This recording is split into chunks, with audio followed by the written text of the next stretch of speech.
Welcome to this week's edition of PACTV Community News. This week, you'll tour fairy houses in Duxbury. What stands out to me is just the pure delight that the kids have. And celebrate at the Kingston Townhouse Anniversary Party. It's nice to be in a friendly place that everybody can come and access all the town departments. PACTV Community News takes you to Washington, D.C., where the Plymouth Plantation made a significant donation to a national museum. Just seeing the amount of people here was pretty amazing. The gratitude, the love, you just felt it. It was something special today. We meet a Pay It Forward store owner from Pembroke. It's a real pay it forward place. People feel very comfortable and safe in here. It's just a great place to be. Our arts and entertainment correspondent is on the road at a new art exhibit. In life, it is the space within the circle that is the real us. And our health and wellness segment brings you tips for this cold and flu season. It's that time of year again. The kids are going back to school and they're coming home with more than homework. It's all ahead on PACTV Community News.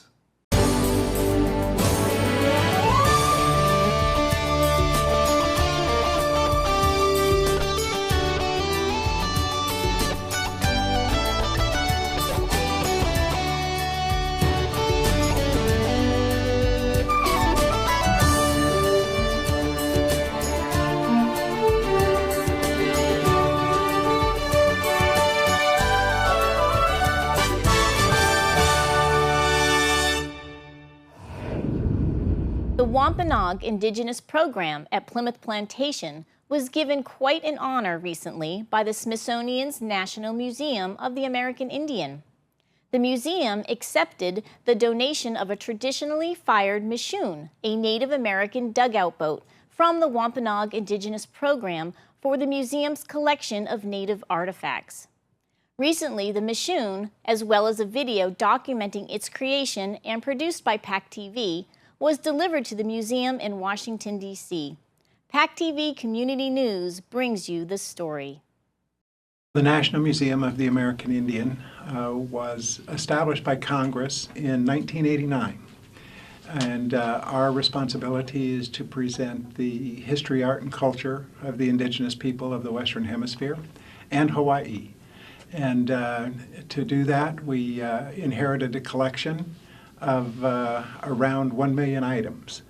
Plymouth Plantation has been a Smithsonian affiliate now for almost 10 years, and it provides the museum access to all the resources of the national institution and increases our proficiency, our expertise, and enables us to reach new audiences that we can't reach on our own. One of the first things I did when I became director of the National Museum of the American Indian in 2007 was to go to Plymouth Plantation. I'd been to living history museums before, but never one, frankly, that had the authenticity concerning Native people that you find at Plymouth.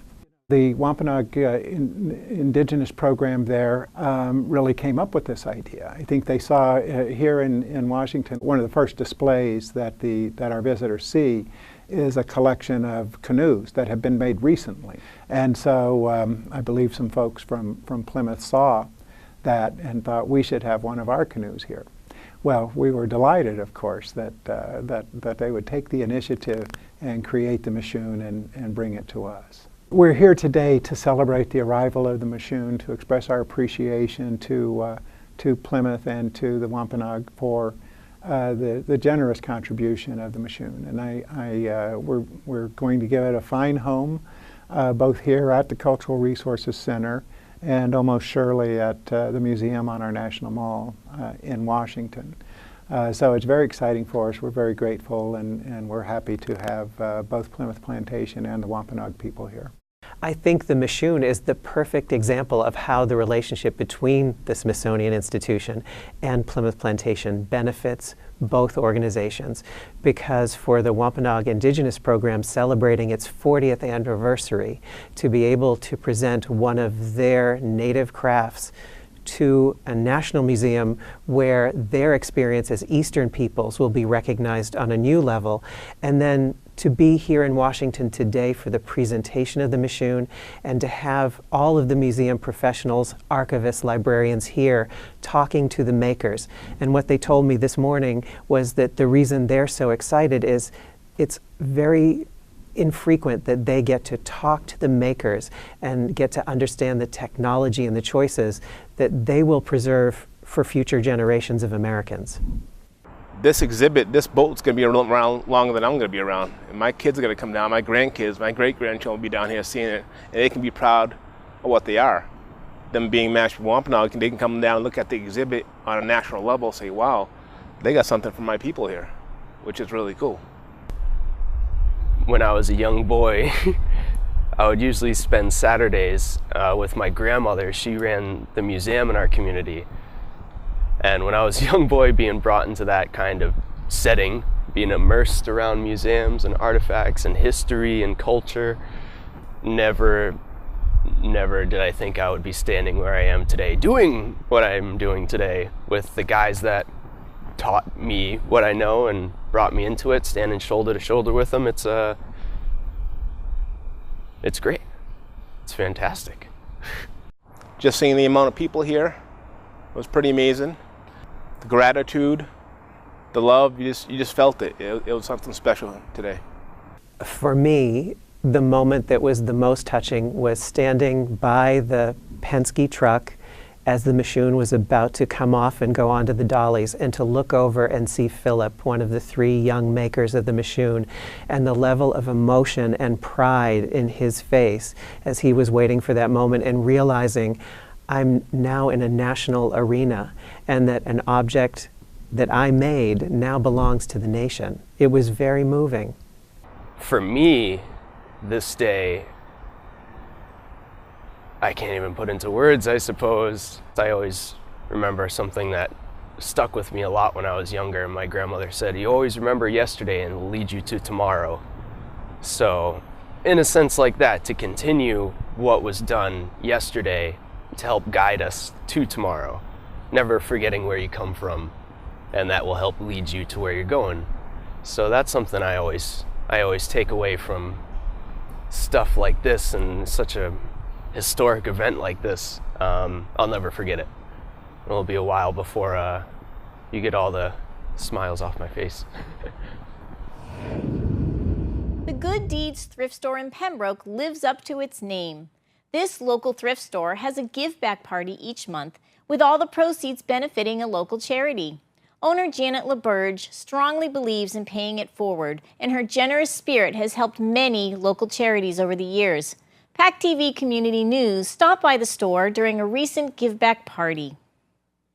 I've been running Dirty Deeds Thunder at Chief for 9 years now, and in June we opened this store, Good Deeds. Good Deeds is a thrift store. Everything that comes in from the business comes in here. We sell it at reasonable prices, keeps it out of the landfill, allows people to buy things at reasonable prices, and after we cover all expenses here, everything over and above that goes to a different charity every month. So our charity this month is Fairy Dog Parents. This is my dog, Rita. She's the official greeter here at Good Deeds. And this is her little Walmart greeter coat. And Fairy Dog Parents provides money to people that would perhaps have to surrender their dog to a shelter. Maybe they need money for heartworm medication or to get their dog spayed or something like that. So it provides cash to folks in need. So it's a really nice little program right out of Kingston. Well, Janet is known in the community to be a very giving soul, and she contacted me this past summer at the South Shore Pet Expo at the Marshfield Fairgrounds. That's an organization I run for local animal charities to get the word out about themselves. And she suggested that we benefit from the Give Back event that she does monthly here. And I enthusiastically accepted because we are always in need of donations, as we have more people in need than we do money to help. We get very busy in here. We're open Wednesday, Thursday, Friday, and Saturday. I have 3 nice girls, Sue, Faith, and Denise, working here along with Rita and Roxy. And folks really like coming in here. It's a real pay-it-forward place. People feel very comfortable and safe in here. It's just a great place to be. And when I do jobs for folks, we work for a lot of older people who just don't have they're downsizing, they don't have any room for all this stuff. And I promise all of them that we'll try to find good homes for the things that they have loved and cherished. So it's nice that people come in here and find cool treasures. So that's kind of what we do when we're here. I have an olive dish with a pit holder for $1. Wow. Oh, look. Here's Julia. She's another local dog. She was from Pembroke, and her parents came to have Julia in a parking lot where someone was going to let her free. And they decided they weren't going to let her do that. And once they took her in, they realized she wasn't spayed and she had cancer. We helped pay not only for the cancer, but for the cancer removal, but also for her spay. And Julia is living at home with her best buddy and resident dog named Wedgie. I know 4 things about myself. I have a safe place to sleep at night, and I know through Dove, not everybody does. I have people that love me. Not everybody does. I have my health. I don't have cancer, I don't have diabetes. I also have enough money in the bank to pay my bills. So that's all that anybody really needs, of those 4 things. There are people in my community that don't have one of those 4 things. It's my obligation to help them with that. So that's what we're trying to do here, is give back to our community and help out these little local charities that help people in our community. We're all volunteer, and everyone who either volunteers with us or donates to us or even calls us for help are people who just love their dogs so much that the thought of having to give them up because of things that they can't afford just isn't an option for them. So I get to deal with a lot of really amazing people.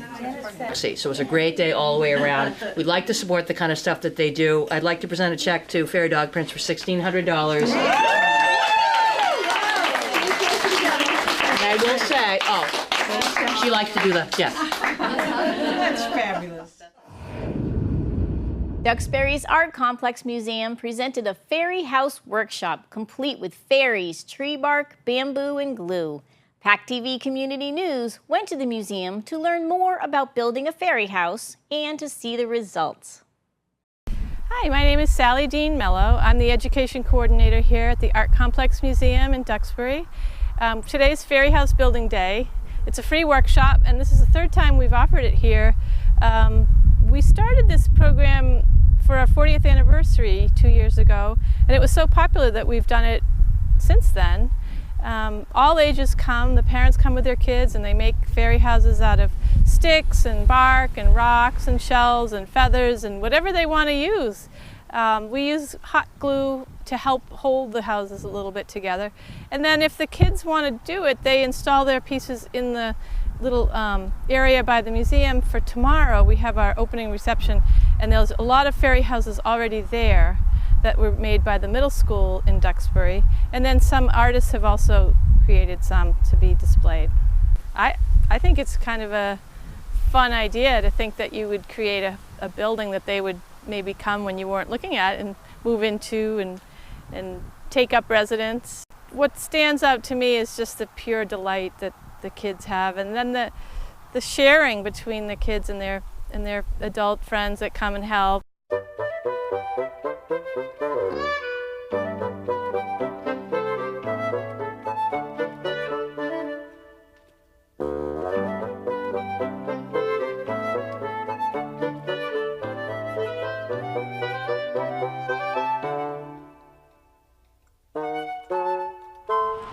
I did a deck on the top with a slide to get down.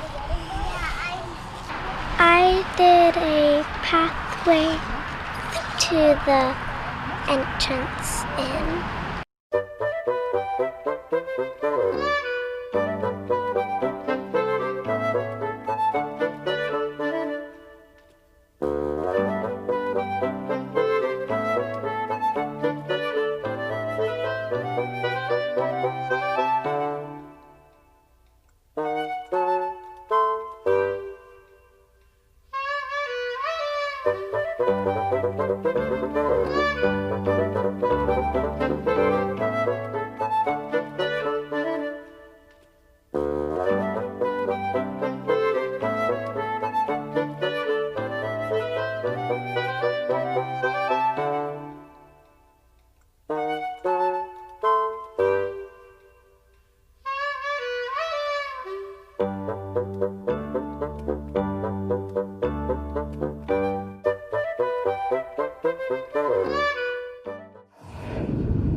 The Kingston Townhouse celebrated a 10-year milestone.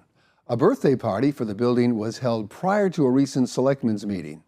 PACTV Community News takes you to this special birthday party in Kingston. We're welcoming people to the townhouse, which is celebrating our 10th anniversary today. So it's actually a happy birthday day for our town. We're here this evening to celebrate 10 years of a building that's brought a lot to the town. We've been able to open it up to the residents who have the ability to have their business conducted in different offices all in one area. It's a wonderful opportunity for the residents to come and take a tour of the building once again if they haven't been here before, and just to invite all those who have helped through the years make this building a warm, welcoming place. But with the town itself, the town hall itself, we've had its problems. In the short 10 years, there's a little bit of information about it. We've had roof problems, we've had mold problems. So it's a new building, but with a little bit of problems. And hopefully, we now do have a great, in my opinion, we do have a great Board of Selectmen, new town administrator who seems to be very motivated, and I think this celebration is going to really expand into something really good in the next year or so to come.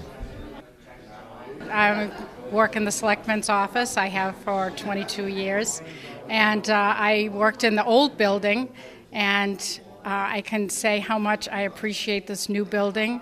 I was here when they built it and we moved in, and it was quite an ordeal, but well worth all the trouble it is. We have so much space. It's handicapped accessible. Our residents are comfortable. The old building, people couldn't get up the stairs, and it's nice to be in a friendly place that everybody can come and access all the town departments. And this building is really the work of so many people for so many years. It took a lot of years to get this building here, and the employees really appreciate it.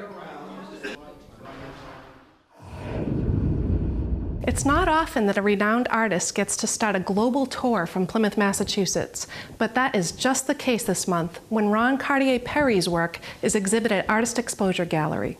I'm so glad that we've had a chance to meet this month and enjoy getting to know you and your art. Same here.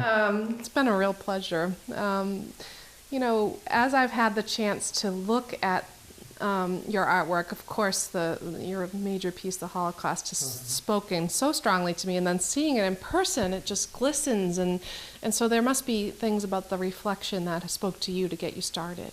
Can you talk about that? Well, I certainly can, and I'm glad you have that reaction to it, because I have that reaction every time I see it, and I certainly looked at it for a lot of hours. It took me about 2 years to complete the piece, and the evolution of it is that it began with the theory of a stained glass window to bring in the spiritual message right off the bat. And then also to realize that the Holocaust maybe could be looked at in a way that was a little more uplifting and not minimize the depth of the tragedy. So I feel that we captured that in the piece. What I did is I created a piece that is over here of the clothespins as an installation of its own. And these are done on both sides, and they signify how far women have come through the years, from the days of doing the hand wash, through technology and through hard sociological work.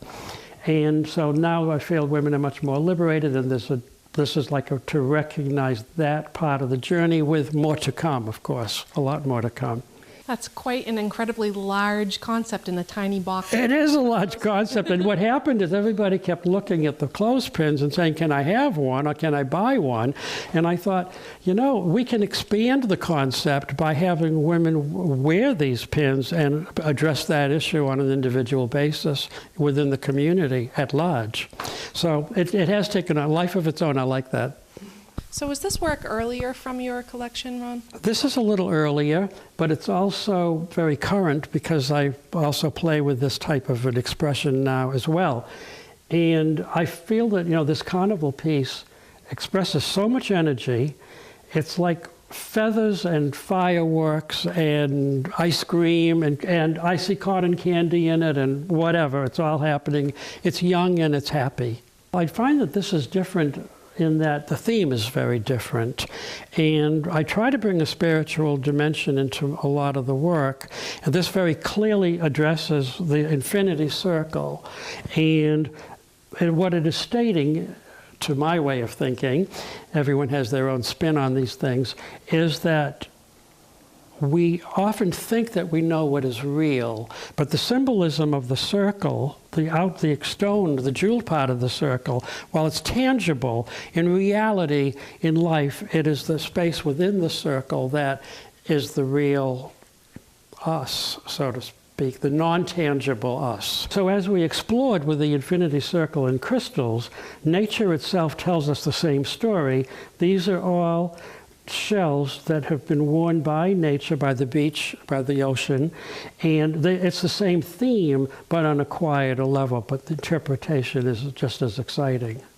I realize that this is repetitive to the work we've been looking at, but what I wanted to mention is that while this appears to be visually the same theme, what is important to me is that how we reflect upon life and see things differently depending on our own mood. For more information about Ron Cartier-Perry's exhibit, visit artistexposuregallery.com. This is Michelle McGrath for PCN's Arts and Entertainment News. All dogs and their owners are invited to Plymouth's Nelson Park on Saturday, October 5th between 11 and 4 when the Plymouth Area Chamber of Commerce holds its annual Barktoberfest. Featured are vendors, contests, food, and entertainment.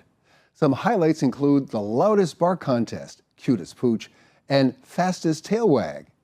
Canine and pet owner costumes are encouraged. For more information, visit PlymouthBarktoberfest.com.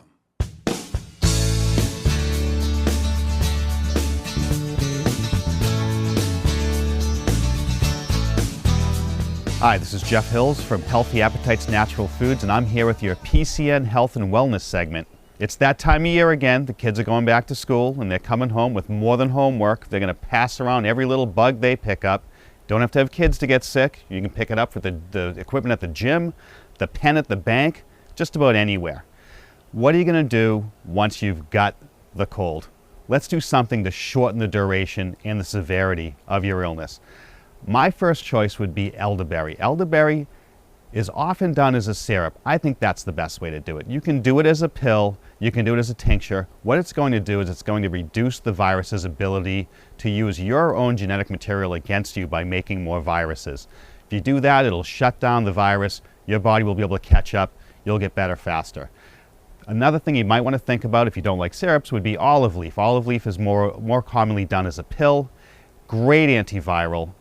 Great way to go. Another way to shorten the duration and the severity of an illness would be to use something called pelargonium. That is a homeopathic remedy that has been clinically shown to shut down the severity and the duration of a cold or a flu. It's often combined with other things that'll help with the symptoms of a cold or flu too. So that's always a great choice. And you can do it warm, so that always feels good when you've got a cold. Another thing you might want to think about doing if you've already got a cold, for instance, if you've got congestion, would be to do horseradish or wasabi. Wasabi would work too. That little green stuff you get at the Japanese restaurant. That'll do it. If you need to do something and you don't like horseradish for congestion, you can always do a homeopathic remedy called apis, which is great for congestion. Another one for sinus pain would be something called eupatorium. That's often done as a combination. Or you can do something called gelsemium, which is also fantastic against the flu. If you've got a sore throat, my first choice would be slippery elm. You can do that as a tea, or you can do it as a lozenge, whichever is easier for you. Once again, there's lots of homeopathic remedies that would work for a sore throat as well, and you can kind of choose them. You might need a little help with direction as far as that goes, but we can help you out. You could always do propolis. Propolis is the stuff that bees use to keep things from infecting the hive, and that's done very often as a spray. Great for a sore throat, great as an antiviral as well. So you've got lots and lots of things you can do if you've got a cold or flu. No need to suffer. This is Jeff Hills. This has been the PCN Health and Wellness segment. Thanks for watching this week's PACTV Community News. Replay times are listed on our website, pactv.org. where you can also watch individual stories or an entire program by clicking on the PCN logo. We're looking for fall and holiday stories. You're encouraged to email us with your ideas and suggestions. You can see each segment of our program on YouTube by searching for the PACTV Community News channel. And be sure to like us on Facebook to receive previews each week and links to all our stories. And we'll see you next week on PACTV Community News.